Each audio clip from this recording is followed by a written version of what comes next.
ಮಹಾಸ್ವಾಮಿಗಳಾಗಿರ್ತಕ್ಕಂಥ ಜ್ಞಾನಪ್ರಕಾಶ ಸ್ವಾಮೀಜಿಯವರು ನಿನ್ನೆ ರಾತ್ರಿ ತುರ್ತು ಕರೆ ಮಾಡಿ ಕೂಡಲೇ ಇವತ್ತು ಪತ್ರಿಕಾಗೋಷ್ಠಿಯನ್ನು ಮಾಡಿ ಜನರಿಗೆ ಒಂದು ಆಹ್ವಾನವನ್ನು ಕೊಡಿ ಅಂತ ಸಂದೇಶವನ್ನು ಫೋನ್ ಮುಖಾಂತರ ಹೇಳಿದ್ದಾರೆ.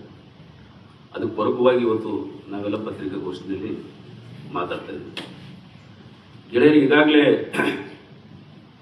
ಕರ್ನಾಟಕದಲ್ಲಿ ಒಳ ಮೀಸಲಾತಿ ಹೋರಾಟ 35 ವರ್ಷಗಳ ಸುದೀರ್ಘ ಹೋರಾಟ ನಡೆದುಕೊಂಡು ಬಂದಿದೆ. ಇದು ಕಳೆದ 2023ರಲ್ಲಿ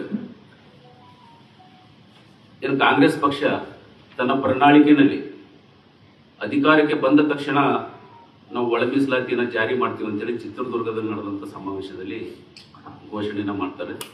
ಅಲ್ಲಿ ಜಿ ಪರಮೇಶ್ವರು, KH ಮುನಿಯಪ್ಪ ಆದಿಯಾಗಿ ಎಲ್ಲ ಎಡಬಲದ ಸಚಿವರು, ಈಗೇನು ಸಚಿವರಿದ್ದಾರೆ, ಇವರೆಲ್ಲರೂ ಕೂಡ ಅದೆಲ್ಲ ಭಾಗಿಯಾಗಿರ್ತಾರೆ.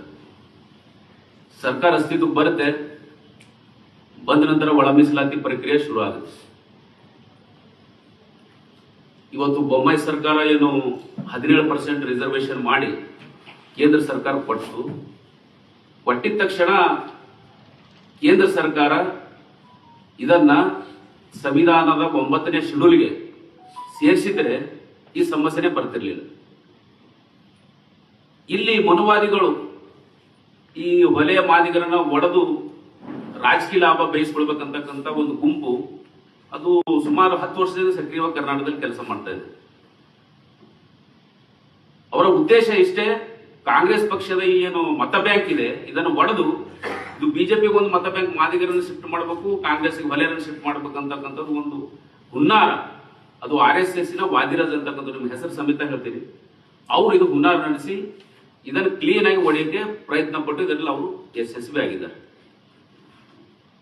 ಯಾವಾಗ ಆಂಧ್ರ ಪ್ರದೇಶದಲ್ಲಿ ಮಂದಕೃಷ್ಣ ಮಾದಿಗರ್ ಅವರನ್ನ ಬೆನ್ನ ಸವರಿ ಅವ್ರನ್ನ ಎದೆಗೆ ಅಪ್ಪಿಕೊಂಡು ನಾವು ಒಳ ಮೀಸಲಾತಿಯನ್ನು ಜಾರಿ ಮಾಡೇ ಮಾಡ್ತೀವಿ ಅಂತ ಹೇಳಿರ್ತಕ್ಕಂಥ ಸನ್ಮಾನ್ಯ ಪ್ರಧಾನಮಂತ್ರಿ ನರೇಂದ್ರ ಮೋದಿ ಅವರು ಯಾಕೆ ಬೊಮ್ಮಾಯಿ ಸರ್ಕಾರ, ಬಿಜೆಪಿ ಸರ್ಕಾರ ಕಳಿಸಿರ್ತಕ್ಕಂಥ ಬಿಲ್ ಏನಿತ್ತು ಕೇಂದ್ರಕ್ಕೆ, ಇದನ್ನು ಯಾಕೆ ಎಕ್ಸೆಪ್ಟ್ ಮಾಡಲಿಲ್ಲ, ಯಾಕೆ ಶಿಬ್ಲಿಕ್ಕೆ ಸೇರಿಸಲಿಲ್ಲ? ಅದು ಪ್ರಧಾನಮಂತ್ರಿ ಅವ್ರ ಕೈಗೆ ಒಂದು ಈಜಿ ಕೆಲಸ ಇದೆ. EWS ರಾತ್ರೋರಾತ್ರಿ ತಂದು ಬಿಲ್ ಪಾಸ್ ಮಾಡಿ ಜಾರಿ ಮಾಡಿಬಿಡ್ತಾರೆ. ಆದ್ರೆ ಇದು 35 ವರ್ಷ ಹೋರಾಟದ ಬರೀ ಸಮಾಧಾನ ಹೇಳ್ತಕ್ಕಂಥ ಕೆಲಸ ಮೋದಿ ಅವರು ಮಾಡಿದ್ರೆ ಹೊರತಾಗಿ ಇದು ಸಂವಿಧಾನದ 9ನೇ ಶೆಡ್ಯೂಲ್ ಸೇರಿಸಂತ ಕೆಲಸ ಮಾಡಿದ್ರೆ ಇದು ಕಾಯ್ದೆಯಾಗಿ ಹೊರ ಬರ್ತಿತ್ತು. ಇದು ಕೋರ್ಟ್ ಅಲ್ಲಿ ಯಾರು ಪ್ರಶ್ನೆ ಮಾಡತಕ್ಕಂಥ ಅವಶ್ಯಕತೆ ಇರಲಿಲ್ಲ. ಅದು ಆಗ್ತಾನೂ ಇರಲಿಲ್ಲ. ಪ್ರಶ್ನೆ ಮಾಡಿದ್ರು ಅದು ಬಿದ್ದೋಗ್ಬಿಡ್ತಿತ್ತು. ಇದು ಮೊದಲು ಮಾಡಿರ್ತಕ್ಕಂಥ ಬಿಜೆಪಿ ಅವರು ತಪ್ಪು.